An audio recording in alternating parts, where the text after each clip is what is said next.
ইন্নাল হামদুলিল্লাহ ওয়াসসালাতু ওয়াসসালামু আলা রাসূলিল্লাহ আম্মা বাদ। জিহাদ মুসলিম উম্মার অস্তিত্ব রক্ষার একমাত্র হাতিয়ার। যতদিন জিহাদ ছিল ততদিন খিলাফা ছিল।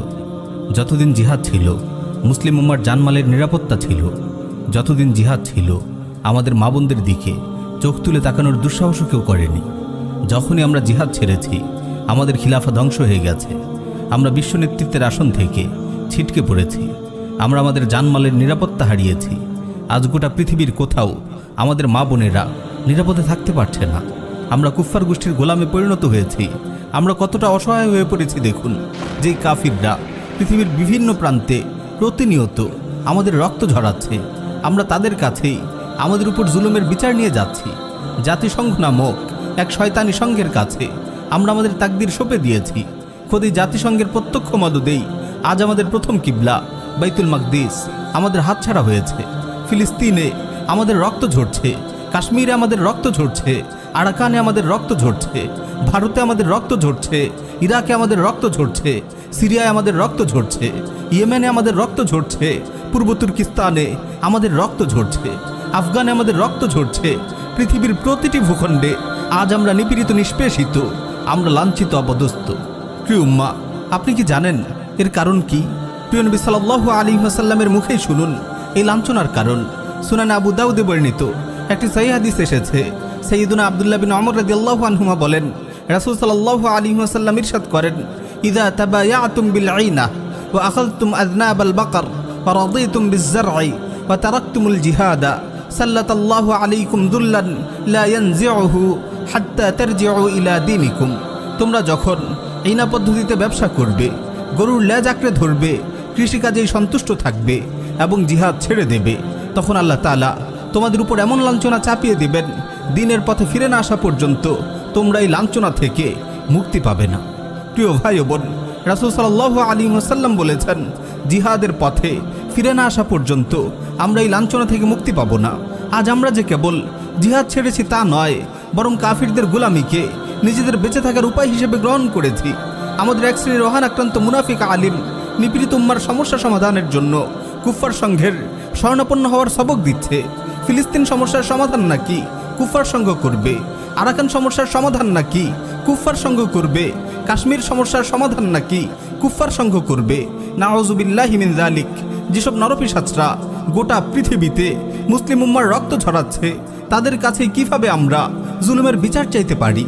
প্রিয় ভাই ও বোন, কুফফার গোষ্ঠী খুব ভালো করেই জানে মুসলিমদের উত্থানের একমাত্র পথ জিহাদ ফি সাবিলিল্লাহ। একমাত্র জিহাদই পারে মুসলিমদের গোলামির অবসান ঘটাতে। তাই তারা জিহাদের প্রশ্নে অত্যন্ত কঠোর। কোনোভাবেই যেন পৃথিবীর কোনো ভূখণ্ডে জিহাদি তৎপরতা শুরু হতে না পারে। কারণ যেখানেই জিহাদ শুরু হয়েছে সেখানেই তাদের মোড়লগিরির অবসান ঘটেছে। খোরাসান, ওয়াজিরিস্তান, মালি ও সোমালিয়ার বিস্তীর্ণ অঞ্চলের দিকে আপনারা তাকিয়ে দেখুন। আল্লাহর জানবাজ মুজাহিদরা কিভাবে কাফিরদের দম্ভ মাটির সঙ্গে মিশিয়ে দিয়েছে, কিভাবে আল্লাহর জমিনে আল্লাহর রাজত্ব কায়েম করেছে। আপনি নির্বিবাদে সালাত পড়ুন, সাওম পালন করুন, কোরআন হাদিসের তাত্ত্বিক গবেষণা করে বিরাট বিরাট মুহাক্কিক সাজুন, র্যান্ডের ডিজাইনকৃত মডারেট কিংবা সুফিবাদী ইসলাম চর্চা করুন, তারা আপনাকে বাহবা দেবে। ইসলাম শান্তির ধর্ম বলে আপনার পিঠ চাপড়ে দেবে। ইউরোপ আমেরিকায় গেলে আপনাকে খুদ কুফফার বাহিনী নিরাপত্তা দেবে। কুফফার মিডিয়া আপনাকে শাইখুল ইসলাম, মুফাক্কির ইসলাম বলে জনগণের সামনে তুলে ধরবে। বড় বড় সেমিনারে যোগ দিয়ে আপনি র্যান্ডের ডিজাইনকৃত ইসলামের শান্তির বাণী প্রচার করতে পারবেন। কিন্তু যখনই আপনি জিহাদের কথা বলবেন, জমিনে আল্লাহর খলিফা হিসেবে আপনার উপর অর্পিত দায়িত্বের কথা তুলে ধরবেন, বাইতুল মাকদিস পুনরুদ্ধারের কথা বলবেন, আরাকান, কাশ্মীর ও উইঘুর মুসলিমদের নির্যাতনের বিরুদ্ধে দাঁড়ানোর কথা বলবেন, আপনি কাফিরদের চোখে সন্ত্রাসী হয়ে যাবেন। ইউরোপ আমেরিকায় সংবর্ধিত হওয়া তো দূরের কথা, তারা আপনাকে ভিসাও দেবে না। দাজ্জালি মিডিয়া আপনাকে শাইখুল ইসলাম বলার পরিবর্তে সন্ত্রাসীদের গডফাদার বলে অভিহিত করবে। তারা আপনার খোঁজে গোটা পৃথিবী চষে বেড়াবে। পাহাড়ে, সমুদ্রে, মরুভূমিতে যেখানেই আপনি থাকুন আপনাকে তারা শহীদ করে দেওয়ার চেষ্টা করবে। কারণ তারা ভালো করেই জানে মুসলিম উম্মা যদি একবার জিহাদ ফি সাবিলিল্লাহর পথে ফিরে আসে তাদের সব খেল খতম হয়ে যাবে। তারা বিশ্ব নেতৃত্বের আসন থেকে ছিটকে পড়বে। জবরদখলকৃত মুসলিম ভূখণ্ডগুলো থেকে তাদেরকে পালাতে হবে। তাই তারা সর্বশক্তি দিয়ে জিহাদের ব্যাপারে খোদ মুসলিম বিশ্বে বিভ্রান্তি ছড়াচ্ছে। দাজ্জালি মিডিয়াকে ব্যবহার করে জিহাদকে সন্ত্রাস ও মুজাহিদদের সন্ত্রাসী হিসেবে তুলে ধরছে। বিভিন্ন ধরনের মুভিতে মুজাহিদদেরকে জঙ্গি হিসেবে পেশ করছে। মুসলিম দেশগুলোতে তাদের পোষা মৌলভীদের দিয়ে জিহাদ বিরোধী ফতুয়া বের করছে। জিহাদের পরিচয়, প্রকৃতি, শর্ত ইত্যাদি নিয়ে নানান ধরনের বিভ্রান্তি ছড়াচ্ছে। র্যান্ডের ডিজাইনকৃত মডারেট ও সুফিবাদী ইসলামকে প্রমোট করছে। প্রিয় উম্মাহ, কুফফার গোষ্ঠীর শত চক্রান্তের পরও আলহামদুলিল্লাহ উম্মার তরুণরা জেগে উঠেছে।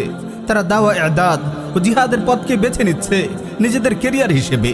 বৃহত্তর পরিসরে ইমানি ও ইলমে ইদাদের কাজ চারদিকে তীব্র গতিতে ছড়িয়ে পড়ছে।